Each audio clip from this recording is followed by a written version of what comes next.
अस्सलाम वालेकुम स्टूडेंट्स। तो आज जो हमारा दूसरा टॉपिक है वो है रिकॉर्ड बेस। ठीक है, जिसका दूसरा नाम है ट्रांसफ़र बेस, जिसका तीसरा नाम है ट्रायल डेंचर, जिसका चौथा नाम है टेम्पररी बेस। ठीक है, कुछ भी नहीं है जो हम ओपीडी में जो हम यूज़ करते हैं ना, प्लेट, प्राइमरी प्लेट और सेकेंडरी प्लेट, इसको ही बोलते हैं हम रिकॉर्ड बेस। ठीक है, इसका अगर डेफिनेशन की बात करें, ठीक है, एक टेम्पररी बेस होता है जो है ना क्या करता है, बेस ऑफ द डेंचर को रिप्रेजेंट करता है। ठीक है, मतलब डेंचर का जो बेस है जिस पर हम दांत लगाते हैं उसको हम रिप्रेजेंट करते हैं, उसको हम बोलते हैं रिकॉर्ड बेस। इसका मेन फंक्शन क्या है? Support the wax occlusion rim in trial denture. उस पर हम क्या करते हैं, अगर हमारी परमानेंट प्लेट है या सेकेंडरी प्लेट है या कस्टम ट्रे के बाद कस्टम प्लेट है, तो उसको हम क्या करते हैं, उस पर हम वैक्स अक्लूजन रिम बनाते हैं और डेंचर की दांत सेट करके हम ट्रायल लेते हैं या जारलेशन लेते हैं सिंपली। ठीक है, उसको हम बोलते हैं रिकॉर्ड बेस। उसके कुछ यूजेस हैं, डायग्नोस्टिक यूजेस, मतलब to check for diagnosis purpose कि पहली पहली बात, अगर हमारी से कस्टम प्लेट है या सेकेंडरी प्लेट है तो अगर उसमें डायग्नोस्टिक बेस ऐसे, क्योंकि हम उसमें चेक करते हैं कि इम्प्रेशन की स्टेबिलिटी है या रिटेंशन है या नहीं है, मतलब हमारे जो फ्यूचर हमारा डेंचर बनेगा तो उसमें डेंचर की रिटेंशन होगी या नहीं होगी। अगर हम प्लेट हम हीट क्योर की बनाएंगे या परमानेंट परमानेंट की बनाएंगे तो उसमें हमें डायग्नोस्टिक पर्पज के लिए यूज़ कर सकते हैं। अगर हम ट्रे लगाएंगे, अगर पेशेंट को कोई गैग रिफ्लेक्स है या डेंचर से कोई एलर्जी है तो हमें वो भी पता चल जाएगा कि पेशेंट का क्या प्रॉब्लम है। ठीक है, उसके बाद हम क्या करते हैं, सिलेवरी फ्लो मोस्ट इंपॉर्टेंट होती है डेंचर की रिटेंशन वगैरह के लिए, सिलेवरी फ्लो, तो वो भी हमें इससे पता चल सकता है, तभी इसको हम बोलते हैं इट्स ए डायग्नोस्टिक पर्पज। ठीक है, उसके बाद कौन कौन सी रिक्वायरमेंट्स हैं जो हमें चाहिए, कंप्लीट होने चाहिए एक प्लेट के लिए या रिकॉर्ड बेस के लिए। ठीक है, number one, should be rigid, सख्त होनी चाहिए, एक्यूरेट होनी चाहिए। ठीक है ना, जैसा ही हमारा जो कास्ट है उसी से बिल्कुल फिट आनी चाहिए, स्टेबल होनी चाहिए, अनस्टेबिलिटी नहीं होनी चाहिए, रॉकिंग नहीं होनी चाहिए, क्योंकि हमें डायलेशन में प्रॉब्लम हो जाएगी, हमें एरर्स आ जाएंगे। और चौथी बात है, border should be round and smooth, round होने चाहिए, स्मूथ होनी चाहिए, ताकि पेशेंट को वो अल्सर्स वगैरह ना करवाएं। उसके बाद है should be thin at the crest and label and buckle surface. ठीक है, मतलब जो लेबल और बक्कल सरफेस है उसमें जो है ना क्या होनी चाहिए, थिन होनी चाहिए, तकरीबन हम बोलते हैं ना कि 1 mm होनी चाहिए। और जो पैलेटरी है और लिंगुअल सरफेस है उस पर जो है ना हम क्या करेंगे, थोड़ी 2 mm थिक करेंगे, ताकि हमें रिजिडिटी उधर चाहिए होती है, ये आपको याद रखनी होती है। सही है, तो ये हो गया हमारे रिक्वायरमेंट्स, रिक्वायरमेंट्स की definition, it is uses.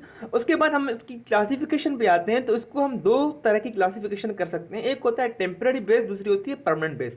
Temporary base जो हमने ओपीडी में प्राइमरी प्लेट इंप्रेशन लिया, उस पर हमने जो ना जो वॉश इंप्रेशन के लिए जो ट्रे बनाई थी ना, उसको हम बोलते हैं टेम्पररी बेस। ठीक है, फॉर वॉश इंप्रेशन उसको हम क्या कर, उसके बाद हम दूसरी हम कस्टम बनाते हैं, कास्ट बनाते हैं, उसके बाद हम दूसरी प्लेट बनाते हैं उसके ऊपर हीट क्योर की। ठीक है, कभी कभी सेल्फ क्योर की बनाते हैं, तो उसको हम बोलते हैं हम टेम्पररी बेस, जो डिस्कार्ड कर लेते हैं आफ्टर जारलेशन या ट्रायल के लेने के बाद, उसको हम बोलते हैं टेम्पररी बेस। परमानेंट बेस वो होता है जिसको हम डिस्कार्ड नहीं करते। ठीक है, तो फाइनल मतलब फाइनल जो है हम डेंचर बनाते हैं वो भी उसी के हिसाब से बनाते हैं, तो उसको बोलते हैं हम permanent base, not discarded after जारलेशन एंड सेटअप। तो टेम्पररी बेस में कुछ मटेरियल हैं जो अकॉर्डिंग टू द मटेरियल हम यूज़ करते हैं। नंबर वन है शिलाप, शिलेक जो है ना, दूसरी है सेल्फ क्योर रेजिन जो हम नॉर्मली ओपीडी में इस्तेमाल करते हैं, तीसरी है वैक्यूम फाउंड विनाइल, और तीसरी है बेस प्लेट वैक्स। ठीक है, ये जो हमें कौन सी क्लासिफिकेशन है, हमारी टेम्पररी बेस की क्लासिफिकेशन है, और दूसरी है हमारी परमानेंट बेस में हम हीट क्योर यूज़ करते हैं, गोल्ड और कास्ट अलॉय यूज़ करते हैं, जिसमें गोल्ड और क्रोम कोबाल्ट अलॉय आ गए। ओके, ओके बच्चों, तो अब अभी हम जो है ना एक एक को हम डिटेल में थोड़ा पढ़ लेंगे, ताकि आपको पता होने चाहिए कि शिलाक क्या होते हैं, कैसे यूज़ करते हैं। शिलेक जो है ना एक थिन फिल्म होती है। पहले पहले हम क्या करते हैं, हाँ, हमारी जो कस्टम ट्रे है या कोई हमारी कस्टम ट्रे नहीं, हमारी जो कास्ट है, फॉर सपोज ये हमारी कास्ट है, तो हम क्या करते हैं, इसकी हम एक थिन लेयर लेते हैं, प्लेट लेते हैं, उसको हम इधर अप्लाई कर लेते हैं। ठीक है, इसके ऊपर, उसके बाद हम क्या करते हैं, इसको हम हीट देते हैं। जब इसको हम हीट देते हैं तो क्या होता है, ये सॉफ्ट हो जाता है। और पहले पहले अगर हमारे अंडरकट्स वगैरह हैं तो वैक्स से हम क्लोज कर लेंगे इसके पहले से पहले, तो हम क्या करते हैं, इसको हम अडेप्ट कर लेते हैं इसके ऊपर, और जो एक्स्ट्रा मटेरियल है फाइट से उसको हम हीट करके सॉफ्ट करके वो कट कर लेते हैं। तो हमारी जो है ना, और जब ये सेट हो जाता है तो एक अच्छा सा जो है ना एक प्लेट बन जाती है इसके ऊपर अकॉर्डिंग टू द हमारी कास्ट, तो इसको बोलते हैं हम शी लेक, ठीक है। तो इसकी एडवांटेज ये है कि इनएक्सपेंसिव है, इजी टू यूज़ है, ठीक है, इतना सस्ता है, मतलब ज़्यादा महंगा नहीं है, जल्दी में हम इस्तेमाल कर लें, जल्दी में प्लेट बन जाएगी। तो इसको बोलते हैं, ये होती है इसकी एडवांटेज। डिसएडवांटेज की बात करें तो ये होता है ब्रिटल मटेरियल होता है, क्योंकि वो जब इसको हीट लगाते हैं तो ये टूट जाता है, ठीक है। Distort when the heated repeatedly, bar bar heat करने की सही ना वो हो जाता है और ब्रिटल मटेरियल जल्दी ब्रेक हो जाता है, ये इसकी मेन डिसएडवांटेज है। ये होगी हमारी शीलेक। उसके बाद हम जो यूज़ करते हैं, हम यूज़ करते हैं सेल्फ क्योर रेजन, ठीक है। सेल्फ क्योर रेजन जो नॉर्मली ओपीडी में यूज़ करते हैं, और ऑटो पोलीमराइजिंग रेजन भी होता है, उसमें पाउडर और लिक्विड मिक्स करके हम जो है ना अप्लाई करते हैं। पहले पहले हम क्या करते हैं, कैसे अप्लाई करते हैं की टेक्निक्स हैं 3, वो आपको बताऊंगा। इसकी जो मेन एडवांटेज है वो स्ट्रेंथ और डायमेंशन स्टेबल है, स्ट्रेंथ अच्छी है, इसकी डायमेंशनल स्टेबल है, तो इसकी वजह से जो है ना हम ये मोस्टली यही यूज़ होते हैं। तो एडेप्टेशन टेक्निक, हम एडेप्टेशन मतलब कैसे हम कास्ट पे अप्लाई करें, कैसे हम प्लेट बनाएं, इसको बोलते हैं एडेप्टेशन टेक्निक। तो एडेप्टेशन टेक्निक की अगर बात करें तो इसके 3 मेथड्स हैं। Number 1 non flasking method, number 3 alternate adaptation of monomer and polymer, इसको हम स्प्रिंकल मेथड भी बोलते हैं, और तीसरी है फ्लास्किंग मेथड, ठीक है। नॉन फ्लास्किंग मेथड जो हम प्लेट बनाते हैं, हमारी फॉर सपोज ये कास्ट है, ठीक है। हम क्या करते हैं, कोई बाउल में पाउडर और लिक्विड मिक्स करते हैं, और जो है ना मिक्स करके हमारी जो डोई स्टेज आती है ना, उसमें हम क्या करते हैं, बड़ी डोई स्टेज आती है, उसमें हम क्या करते हैं, उस पर पहले इसको वेजलिन लगा दें ताकि इसे चिपक ना जाए, ठीक है। तो अगर चिपक गया तो हमारी जो है ना कास्ट टूट जाएगी, तो हम इस पर पूरा वेजलिन अप्लाई करते हैं, पेट्रोलियम जेली अप्लाई कर सकते हैं। उसके बाद हम क्या करते हैं, इसको मिक्स डोई स्टेज में हम बनाते हैं, एक प्लेट की तरफ से जहाँ भी सरफेस है उस पर अप्लाई कर लेते हैं। तो वो मेथड है, उसको बोलते हैं हम नॉन फ्लास्किंग मेथड में ना, इसमें फ्लास्किंग करने की हमें कोई भी ज़रूरत नहीं पड़ती। दूसरी होती है alternate adaptation of monomer and polymer. हम क्या करते हैं, पाउडर लगाते हैं जहाँ पे हमें लगाना होता है, उसके ऊपर हम ड्रॉप की शक्ल में हम लिक्विड को गिराते जाते हैं, तो वह उधर सेट होता जाता है, तो उसको बोलते हैं हम sprinkle method.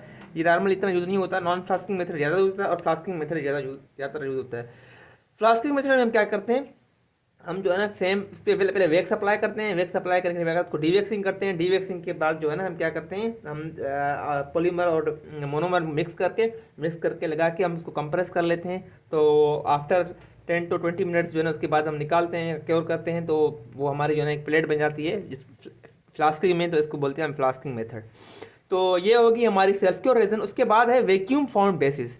Vacuum found basis जो है ना कुछ भी नहीं है, तो एक होता है थर्मोप्लास्टिक रेजन होता है, जो मतलब रेजन जो हीट वाली रेजन। उसके बाद हम क्या करते हैं, इसको थर्मल वैक्यूम में डालते हैं कास्ट के ऊपर, जो है ना ऑटोमेटिकली हमारी जो है ना आफ्टर वैक्यूम में डालने के बाद एक प्लेट बन जाती है, तो उसको उस प्लेट को हम बोलते हैं वैक्यूम फाउंड बेसिस या वैक्यूम फाउंड प्लेट्स। उसके बाद चौथी है हमारी base plate wax. Base plate wax मतलब वो प्लेट जो वैक्स की बनी होती है, ठीक है ना। तो ये वैक्स की हम इजीली बनाते हैं, उधर उधर ही हम वैक्स को सेट करके बना लेते हैं। इन्हें इतना एक्सपेंसिव नहीं होता, इजी टू यूज होता है, लेकिन एस्थेटिक के लिए अच्छी है, सेम लाइक जिंजाइवा, ठीक है ना। तो इजी टू सेट टीथ, हम फार सपोज इंटर ब्रिज अगर स्पेस लेस है तब उसमें हम टीथ को सेट कर लेते हैं इजीली। डिसएडवांटेज क्या है कि लेकिन मतलब इसमें डायमेंशनल स्टेबिलिटी नहीं है, रिजिडिटी नहीं है, जब एकदम टूट जाता है, खत्म हो जाता है, तो उसको बोलते हैं हम डिसएडवांटेज। की डिसएडवांटेज ये है बेस्ट प्लेट वैक्स, ठीक है। नॉर्मली हम अगर बात करें तो मोस्ट कॉमन जो मटेरियल यूज होता है सेल्फ क्योर यूज होता है, ठीक है। उसके बाद हम आते हैं हमारे परमानेंट बेस के ऊपर, जो इधर हमने क्लासिफिकेशन की थी। तो परमानेंट बेस जो है ना हमारे, एक मैंने बताया कि कास्ट अलाइ, दूसरी होती है हीट क्योर और दूसरी कास्ट अलाइ।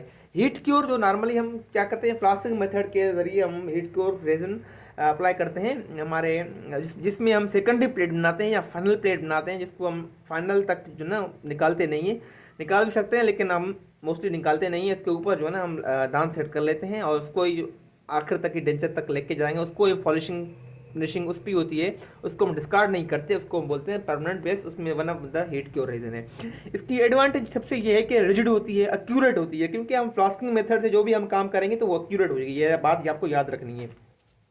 स्टेबल होती है और रिटेंशन स्टेबिलिटी हमें पहले से आ जाती है, बिफोर जो है ना मतलब जब हम जार रिलेशन लेते हैं ना, तो उसमें पता चल जाता है कि हमारे फ्यूचर जो डेंचर बनेगा उसमें रिटेंशन होगी या नहीं होगी, ठीक है, क्योंकि हमने फ्लास्किंग मेथड से ये बनाया हुआ है। तो कंप्रेस हो चुका है, तो अकॉर्डिंग टू द जो हमारी कस्टम मॉडल थी, सेकेंडरी मॉडल थी उसके हिसाब से बना है, तो मैं उसी टाइम हम रिटेंशन और स्टेबिलिटी पता जाती है इसमें क्या होगी फ्यूचर में। तो ये इसका मेन फ़ायदा है, ताकि हम आगे स्टेप्स कर लेते हैं, उसके बाद अगर आखिर में अगर नहीं आता तो मसला होता है, टीथ हमारे टीथ भी ज़ाया हो जाते हैं, ठीक है, तभी हमें इनिशियली हमें पता चल जाता है। इसके डिसएडवांटेज क्या है कि जो है ना, इसमें ये है कि हमारी जो कास्ट बनाते हैं ना फ्लास्किंग मेथड में, वो क्या होता है, ये ख़त्म हो जाती है, ठीक है ना, तो वो टूट जाती है। वैसे उसकी हमें ज़रूरत नहीं पड़ती इतनी, लेकिन अगर ज़रूरत पड़े तो लेकिन वो हमारी कास्ट ख़त्म हो जाती है, हमें डुप्लीकेट कास्ट बनाना होता है, ठीक है। और टाइम कंज्यूमिंग है, तभी तभी ये एक्सपेंसिव भी है। उसके बाद दूसरी है हमें कास्ट लाई बेसिस, जो हम मेटल के बनाते हैं बेस को बोलते हैं हम कास्ट लाई बेसिस। उसमें यह है कि एडवांटेज ये है कि मैंडिबुलर डेंचर के अब मतलब ग्रेविटी में है, ठीक है, तो जितना उसमें वजन ज़्यादा होगा तो उतनी उसकी स्टेबिलिटी सीटिंग प्रॉपर्टी ज़्यादा होगी। तो तब कास्ट के बनाते हैं तो ये add a more weight in mandibular denture, mandibular denture में ज़्यादा वेट होता है, ताकि उसकी सीट अच्छी होती है और डेंचर ज़बान से हिलाने की वजह से रॉक नहीं होता, ठीक है। गुड थर्मल कंडक्टिविटी में मेटल है, तो थर्मल कंडक्टिविटी अच्छी है, तो तभी जो है ना ये ओरल फीलिंग्स और सेंसिटिविटी आपकी जो है ना अच्छी हो जाते हैं। रिजिडिटी हाई है, सख्त है, ठीक है, और तभी हम उसको थिनर भी बना लेते हैं, तो टूटने के खातिर मतलब इतने चांसेस नहीं होते, ठीक है। हम उस पेशेंट्स में बनाते हैं जिसमें जो है ना अकालिक डेंचर बार बार टूट जाता है, तो पेशेंट इतना अक्सर हैवी इन्वेस्टिगेशन है कि अकालिक डेंचर को बार बार टूट जाता है, तो हम क्या करते हैं, उसको हम कास्ट वाला हम बेस बना के देते हैं, ठीक है। डिसएडवांटेज ये है क्या है कि ये टाइम ज़्यादा कंज्यूमिंग होती है, ठीक है, इसमें, और एक्सपेंसिव भी ज़्यादा, क्योंकि मेटल यूज़ कर रहे हैं तो इस पर एक्सपेंसिव है। तो ये जो है ना हमारी पूरा रिकॉर्ड बेस पे लेक्चर हो गया। अगर अभी तक आपको कुछ समझ नहीं आया तो आप कमेंट सेक्शन में हमें जो है ना पूछ सकते हैं, और अगर आपने अगर हमारा यूट्यूब चैनल सब्सक्राइब नहीं किया तो प्लीज़ सब्सक्राइब कर लें। Thank you so much.